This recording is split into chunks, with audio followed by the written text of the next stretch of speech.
President Ferdinand R. Marcos Jr. has formally accepted the resignations of Executive Secretary Lucas P. Bersamin and Department of Budget and Management Secretary Amenah Pangandaman.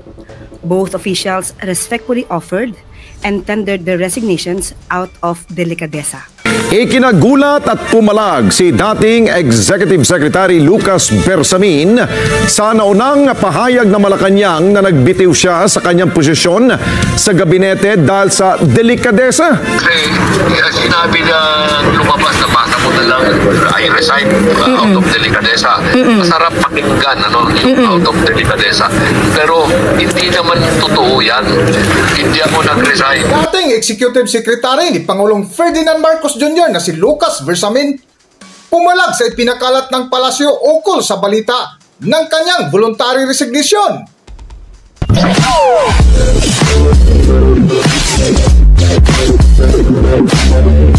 Welcome back to Kaakibat TV.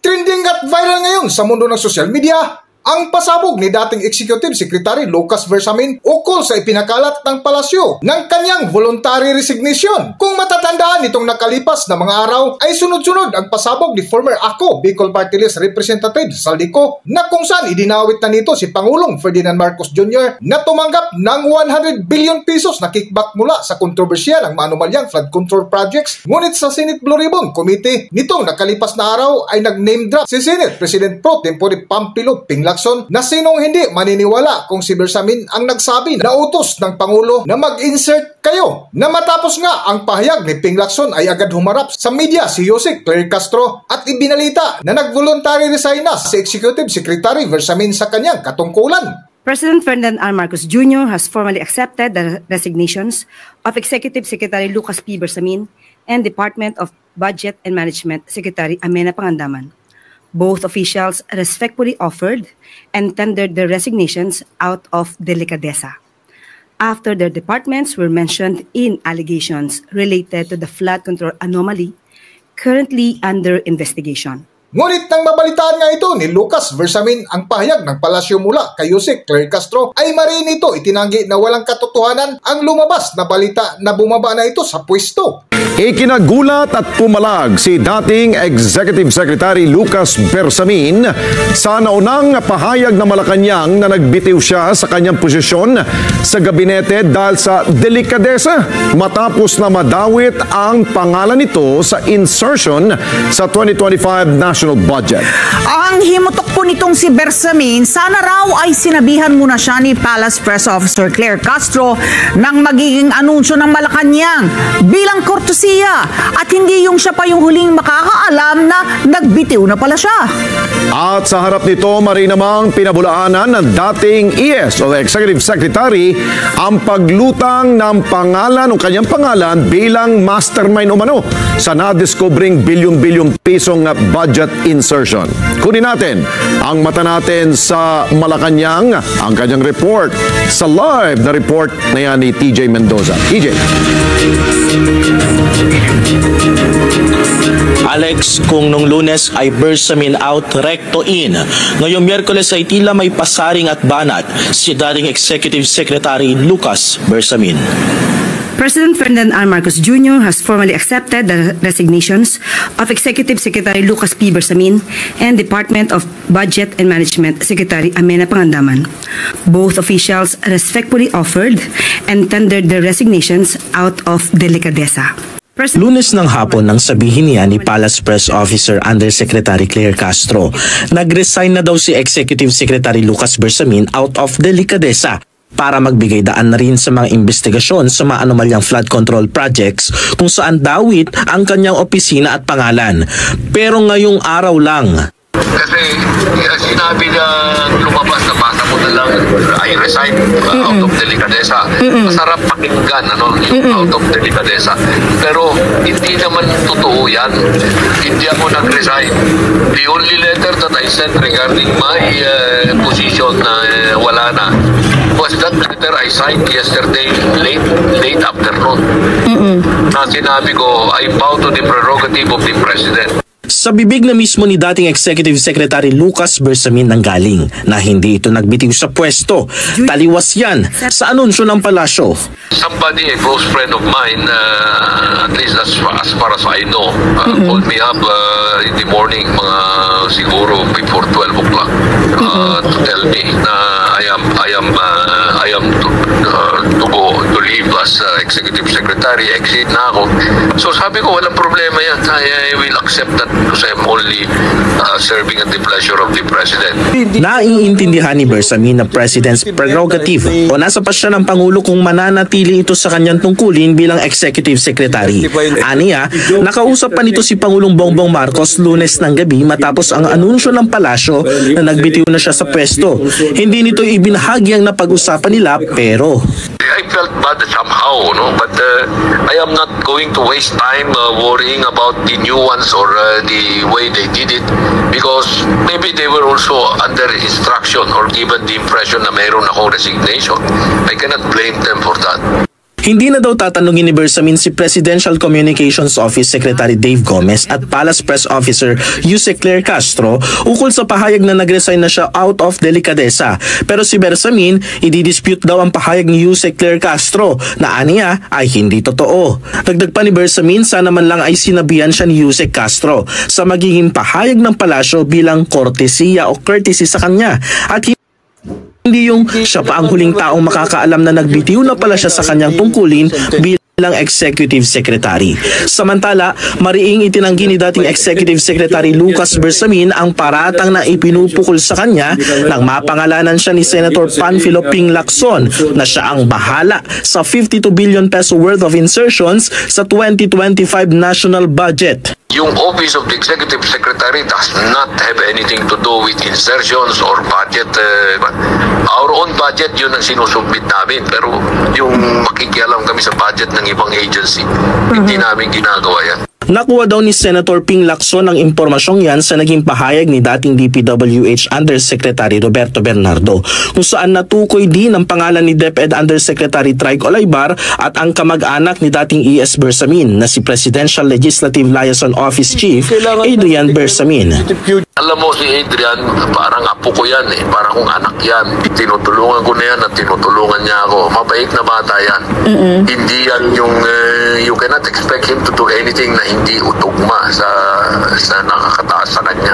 Sabi ni dating ES Bersamin, kung may ebidensya naman aniya mga pahayag ni Senator Panfilo Lacson, irerespeto naman niya ang mga ito pero kung batay lang ang mga ito sa kwento ni Resign ako Bicol Representative Saldico at ni dating DPWH Undersecretary Roberto Bernardo, hindi daw dapat ito paniwalaan kaagad. Alam mo, naging judge, abogado ako at naging judge ng matagal.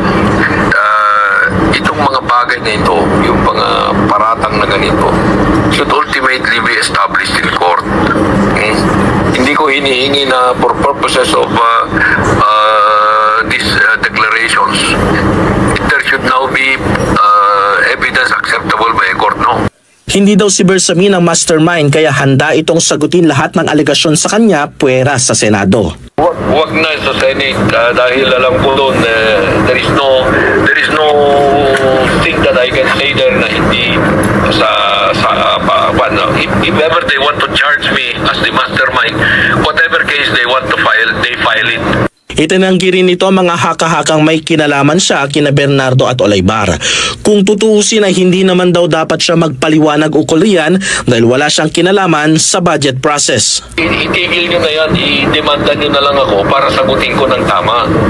Kasi right now, puro innuendo, puro mga pasaring, hindi maganda yan eh. Ayon nga kay Bersamin, nakatanggap lamang siya ng tawag nitong nakaraang Lunes, November 17, 2025 na nagsasabing kailangan na niyang umalis bilang Executive Secretary na hindi nga nito binanggit at tinukoy kung sino ang tumawag sa kanya, ngunit hindi umano ito mula sa Malacanang. Para sa buong kwento, Narito ating panoorin at pakinggan ang video. Hey, TJ, meron na ba kayong kopya ng kanyang letter kay Pangulong Marcos Jr.? Yung kanyang sinasabing pagbibitiw niya, no?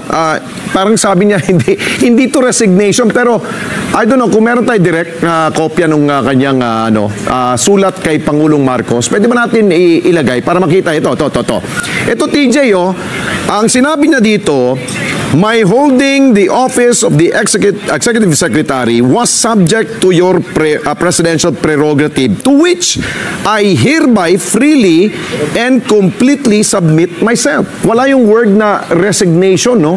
So, tanong siguro ng taong bayan, ano bang pinagkaiba dito sa sulat niya na wala yung word na resignation at yung sinasabing freely submit myself? Ano bang kaibahan nun? In-explain ba sa inyo dyan sa Malacanang? Alex, bigyan natin ng konteksto yan para malaman din ng mga nanonood sa atin ngayon. Yung naging desisyon ni Executive Secretary Lucas Bersamin ay dahil doon sa kinausap siya nung isang malapit na kaibigan sa kanya na he had to go.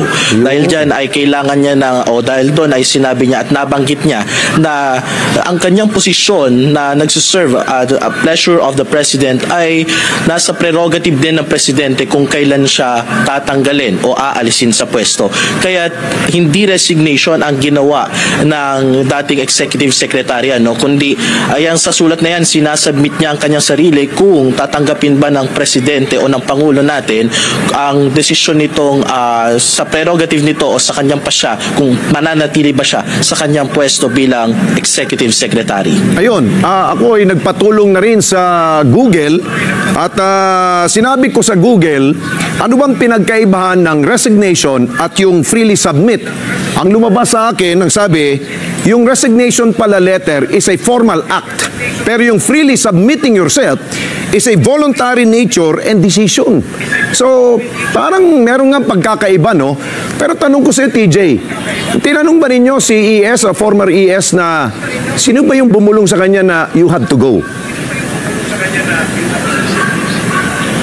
Alex, sinubukan naming tanungin yan kung yung sinong personalidad na yan na kumausap sa kanya. Hindi nito binanggit ang pagkakakilanlan yan. Nalaman lang din natin kanina na hindi pala tao sa Malacanang o wala sa gobyerno yung taong nagsalita niyan sa kanya, kundi isang pribadong individual. Patuloy pa naming aalamin kung sino nga, anong pagkakakilanlan ng personalidad na yan dahil mukhang makapangyarihan yung tao sa likod na yan. Kung sinabing makapangyarihan, di ba dapat siya yung next noon? Dahil siya yung little president Sino ba yung mas makapangyarihan pa sa kanya? Di ba? Tama, Alex, di natin masabi kung sino pang mas makapangyarihan dyan sa kanang kamay na ng Pangulo. Little President na yan kung tutuusin ng ating Executive Secretary dahil siya nag-execute ng mga plano din ng Pangulo at siya din madalas ang pumipirma sa mga executive order ng Pangulo. Patuloy pa nating aalamin kung yung pagkakakilanlan ng personalidad na yan na tinawag ng makapangyarihan dahil doon sa naging desisyon nito o naging pahayag nito kay Executive Secretary na he had to go. Kaya naman biglang itong si dating Executive Secretary ay submit himself freely to the will of the President. Ayun, hindi rin natin alam kung babae ba siya o lalaki yung mismong nagbigay ng kanyang parang mensahe na you have to go. Pero balikan natin direct yung letter niya. Pero describe us TJ, habang ini-interview niyo siya, para bang may galit ba siya? Dahil based sa letter niya, parang ang ganda ng parang malumanay. Sabi niya, I assure smooth transition, which is maganda yon. Parang hindi siya galit nun. Tapos, I will remain committed to the vision of this administration towards a bagong Pilipinas. Parang sinasabi niya na, ayos pa rin tayo, Mr. President, wala tayong problema. Pero, habang kinakausap ba ninyo, alam ba ninyo na lumalabas yung ugat niya sa leeg?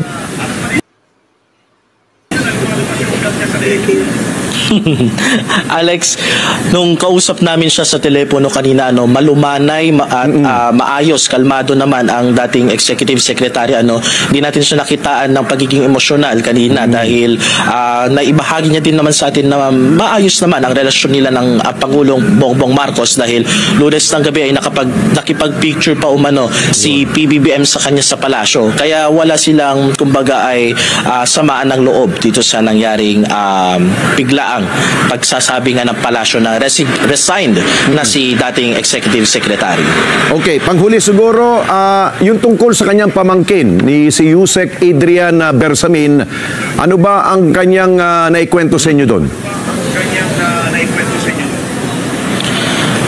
Kinuwento lamang ni dating Executive Secretary Lucas Bersamin na napakabait na bata nitong si Adrian Bersamin at alam nitong hindi nito gagawin yung mga ipinupukol sa kanya mga alegasyon ukol nga dito sa usap-usapan na allegations na 2025 national budget insertions na ginawa nga daw umano ni Adrian Bersamin kasama si dating DBM Secretary Amenah Pangandaman. O dahil kung papakinggan mo ang pahayag ng chairman ng Senate Blue Ribbon Committee, parang alam na niya na walang kinalaman dito ang Pangulo at parang may gumagamit lang doon sa pangalan ni Pangulong Marcos Jr. At ito nga, nabanggit nga itong si Adrian Bersamin. Tama Alex, kaya patuloy pa rin nating kukuhanan ng pahayag si dating PLLO Chief Adrian Bersamin dun sa mga ipinupukol sa kanyang issue dahil ang sumagot pa lamang sa atin kanina ay si dating Executive Secretary Lucas Bersamin. Pero ayun nga Alex, patuloy naman nilang haharapin lahat ng investigasyon na maaaring ipukol laban sa kanila sa tamang forum. Ayan ang nabanggit kanina ni dating ES Bersamin sa Korte at hindi sa Senado. Okay, siguro panghuli, tulad ng tanong ko sa iyo kanina sa Radyo Agila, kumusta na ba dyan sa yung paligid ng Malacanang? Ano ba? Maganda bang amoy dyan? Hindi ba nakakatakot dyan sa Malacanang ngayon? Ano ba? Bilang ikaw, reporter. Dahil kami, habang nagko-cover kami dyan sa Malacanang, kapag may magulo, talagang aligagakay, parang, uy, may daming sundalo ano nangyari dyan? Tama Alex, nung mga nakaraan na napupunta tayo sa Malacanang, maayos naman ang sitwasyon Pero nito lately lang lalo na nung nagkasunod-sunod yung mga kilos protesta, medyo dumami ang mga sundalo na nakadeploy around the area at may namataan niya tayo mga tangke sa loob ng Malacanang nung araw ng Lunes kung saan pumunta kami doon para sana ay makinig kung meron mang briefing si Palace Press Officer Undersecretary Claire Castro na nakita natin yun around the area at may isa ding tangke doon mismo na nakita namin sa harap ng PCO office. Pero kanina, pagtungo namin doon ay hindi na nakabalandra yung mga tangke na yon sa kalsada sa Malacanang compound. Ayun. At TJ, nagulat ba siya na wala si Eden? Ikaw ang pumalit niya. Anong sabi ni Attorney Claire? Alex, nagulat din at nakipagkamay at nakipagpicture nga lamang sa atin dahil nagulat siya wala si Ate Eden ngayon sa Malacanang. Ayun. Hanggang dito na lang muna ang ating video at kung nagustuhan nyo, huwag kalimutan mag-subscribe at pindutin nyo na rin ang notification bell para ma-notify kayo sa ating susunod na video. Maraming salamat!